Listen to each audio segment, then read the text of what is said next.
wala na'siyah, dan kami tidak derhaka. Tidak derhaka. Kami tidak akan derhaka fi ma'ruf ataupun fil ma'ruf, dalam perkara ma'ruf, yakni terhadap pemerintah. Kami tidak akan derhaka terhadap pemerintah dalam perkara yang ma'ruf. Bil jannah in fa'alna dhalik, yakni Nabi sallallahu alaihi wasallam berbaiat dengan kami bahawa kami akan mendapat syurga sekiranya kami menjaga semua yang tersebut tadi. Bil jannah tu maksudnya gitu. Ataupun fal jannah, dalam nuskha yang lain seperti dalam Asyiah ni dia tulis tengah tu, tengah tu, fal jannah. Kalau kami jaga semua tu fal jannah.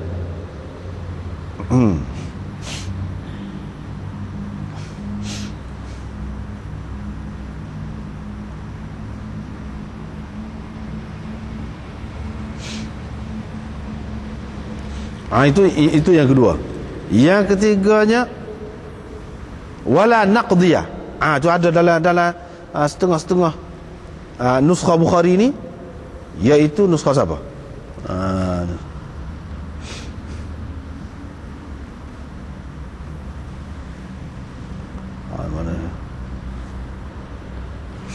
Itu nombor 6, Asyiah nombor 6, wala na'siyah fil ma'ruf, dengan ain. Ini disebutkan oleh Ibn Tin. Begitu juga disebutkan oleh Ibn Qarqul. Begitu juga dalam riwayat Abi Dzar, Ibn Sakan, Asili dan lain-lain. Tapi dalam Qabisi wala naqdiyah, gitu, bukan la na'siyah. Kalau kita baca la naqdiyah, ay la nahkuma bil jannati min qibalina, mana kami tidak putuskan untuk seseorang itu mendapat syurga daripada pihak kami sendiri. Itu di antara hak kami berjanji dengan Rasulullah. Kami tak akan kata orang ni ahli syurga, orang dengan pasti dia ni ahli syurga, mati ni masuk syurga dengan pasti.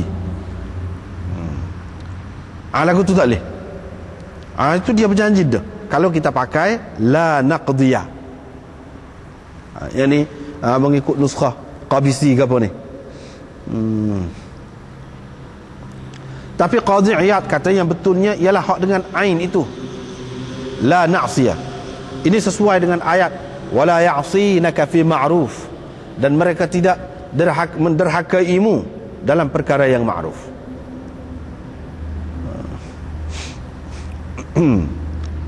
Habis kata tidak menderhakaimu dalam perkara yang ma'ruf. Kalau dalam perkara yang mungkar, adakah pula Nabi SAW ni nak suruh buat benda mungkar? Nak ceritanya, kalau andaikan, sebab itu disebutkan berkenaan dengan Nabi itu wala ya'sinaka fi ma'rufin, mereka tidak derhaka kepadamu dalam perkara ma'ruf. Yang ni kalau Nabi pun, kalau dia bawa hak mungkar, katakanlah tidak salah kalau derhakai dia, apatah lagi orang lain, padahal dia maksum. Dia sebutkan Nabi itu dalam perkara ma'ruf, orang lain lebih-lebih lagi. Jelas hak ni hak benda ma'ruf, kita boleh tunggu, sekat ni boleh tunggu. Hak ni tak boleh tunggu, tak boleh tunggu. Kalau andaikan Nabi yang suruh benda mungkar, tu pun tak boleh, apatah lagi orang lain. Hak bolehnya ma'ruf saja, ikut pemimpin ini. Ikut pemimpin ini perkara ma'ruf saja. Adapun perkara mungkar tak boleh.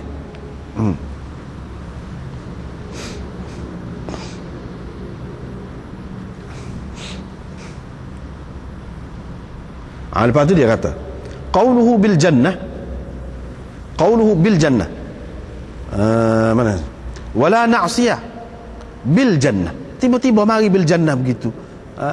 Zahirnya nampak tergantung ayat itu dengan syurga. Apa makna dengan syurga? Di sini dia kata mana ni?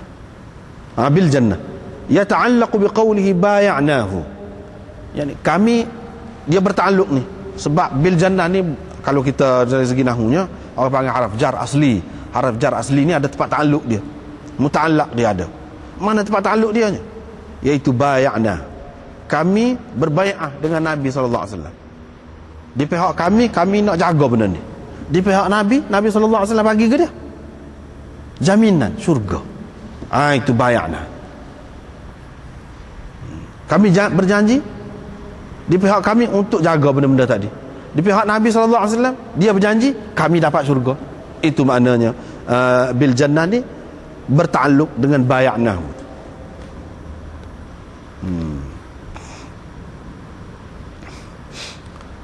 Tapi kalau mengikut riwayat Qabisi tadi, bil jannah ni dia bertakluk dengan naqdi.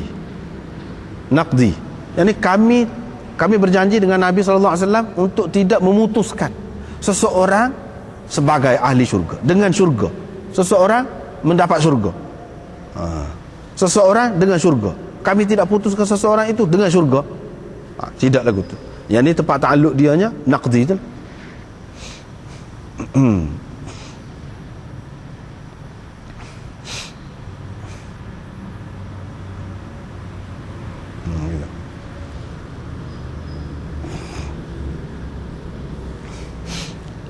Gitu. Baik. Kalau kami melakukan min dzalika syai'an, mana-mana satu daripada yang tersebut itu, tidak semestinya semua sekali. Hak berjanji saat ni. Tidak semestinya melakukan semua sekali. Mana-mana satu saja. Kana qada'u dzalika ila Allah. Hukumnya ataupun keputusannya terserah kepada Allah. Yang ini sama ada Allah akan menyiksanya atau akan mengampunkannya. Ini hadis ini menjadi dalil kepada orang-orang ahli sunnah yang mengatakan bahawa orang yang melakukan dosa besar itu tidak pasti masuk neraka.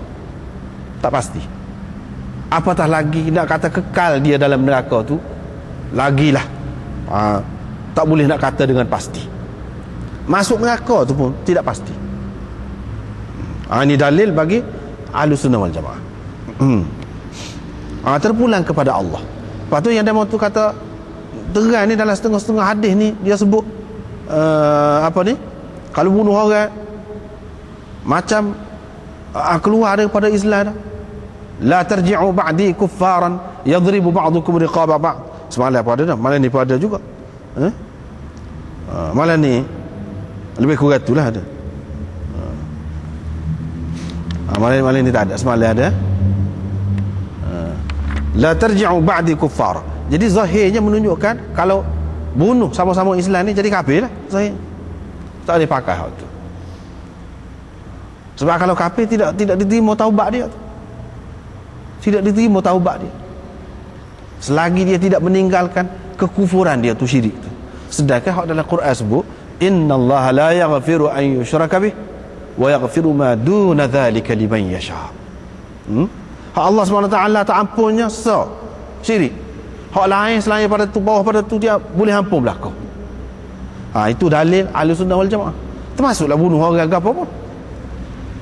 Sebab itu hak bawah duna dzalika liman yasha. Duna dzalika, bawah daripada hak syirik. Hak syirik tu pun kalau nak kira dia terima juga. Mana kalau tinggal hak tu, tinggal syirik. Tinggal syirik. Tapi dalam keadaan syirik tu nak buat sesuatu amalan yang kira-kiranya Tuhan redha, tak jadi. Tuhan tak terima. Dan tidak ampun dosa syirik. Tapi kalau dia tinggalkan syirik tu, tak apa pula. Kalau tak tinggal, tak boleh. Hak lain tak apa. Tak apa tu dengan arti tidak kata jadi kafir. Tuhan tidak maaf. Tidak ada kemungkinan langsung Tuhan nak maaf. Sebab apa dia kata situ? Innallaha la yaghfiru an yushraka bih wa yaghfiru ma duna dzalika liman yasha. Kepada sesiapa yang dia nak. Kita tak tahulah siapa-siapa. Kita tak tahu. Boleh jadi orang ni bunuh orang, Tuhan tidak maaf dia. Orang ni bunuh orang, Tuhan maaf. Boleh jadi orang ni berzina, Tuhan tidak maaf dia. Orang ni berzina, Tuhan maaf. Boleh jadi. Sebab dia taubat sungguh. Kira-kiranya.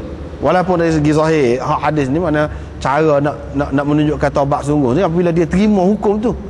Tapi katakanlah dia tak sanggup lah nak terima hukuman tu, berat sangatlah. Duk jerit seorang. Nak rejat, tak sanggup. Tak payah kau orang duk senyap-senyap duk jerit. Taubat sungguh. Berubah terus hidup. Tak tahu kalau Allah SWT nak ampun dia. Orang lagu sana bahkan nak tutup Saya rasa orang tak tahu pun.